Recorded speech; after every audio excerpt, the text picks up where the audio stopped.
बहुत समय पहले की बात है, एक गांव में एक महात्मा रहते थे।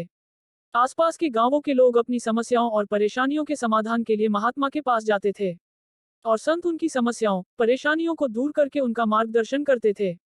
एक दिन एक व्यक्ति ने महात्मा से पूछा, गुरुवर, संसार में खुश रहने का रहस्य क्या है?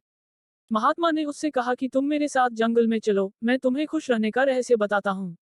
उसके बाद महात्मा और वह व्यक्ति जंगल की तरफ चल दिए। रास्ते में चलते हुए महात्मा ने एक बड़ा सा पत्थर उठाया और उस व्यक्ति को देते हुए कहा कि इसे पकड़ो और चलो। उस व्यक्ति ने वह पत्थर लिया और वह महात्मा के साथ साथ चलने लगा। कुछ देर बाद उस व्यक्ति के हाथ में दर्द होने लगा, लेकिन वह चुप रहा और चलता रहा। जब चलते चलते बहुत समय बीत गया और उस व्यक्ति से दर्द सहा नहीं गया तो उसने महात्मा से कहा कि उस बहुत दर्द हो रहा है। महात्मा ने कहा कि इस पत्थर को नीचे रख दो। पत्थर को नीचे रखते ही उस व्यक्ति को बड़ी राहत मिली। तब महात्मा ने उससे पूछा, जब तुमने पत्थर को अपने हाथ में उठा रखा था तब तुम्हें कैसा लग रहा था? उस व्यक्ति ने कहा, शुरू में दर्द कम था तो मेरा ध्यान आप पर ज्यादा था, पत्थर पर कम था। लेकिन जैसे जैसे दर्द बढ़ता गया, मेरा ध्यान आप पर से कम होने लगा और पत्थर पर ज्यादा होने लगा और एक समय मेरा पूरा ध्यान पत्थर पर आ गया और मैं इससे अलग कुछ नहीं सोच पा रहा था। तब महात्मा ने उससे दोबारा पूछा, जब तुमने पत्थर को नीचे रखा तब तुम्हें कैसा महसूस हुआ?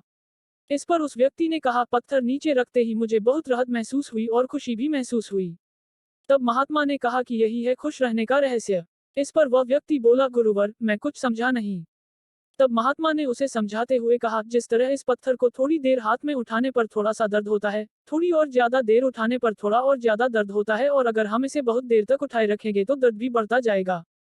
उसी तरह हम दुखों के बोझ को जितने ज्यादा समय तक उठाए रखेंगे हम उतने ही दुखी और निराश रहेंगे।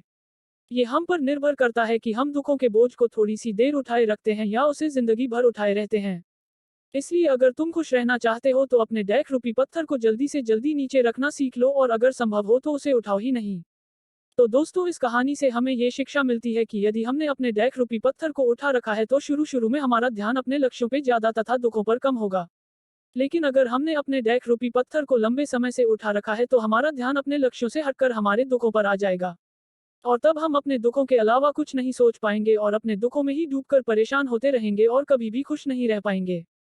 इसलिए अगर आपने भी कोई डेक रूपी पत्थर उठा रखा है तो उसे जल्दी से जल्दी नीचे रखिए, मतलब अपने दुखों को, टेंशन को अपने दिलो दिमाग से निकल फेंकिए और खुश रहिए।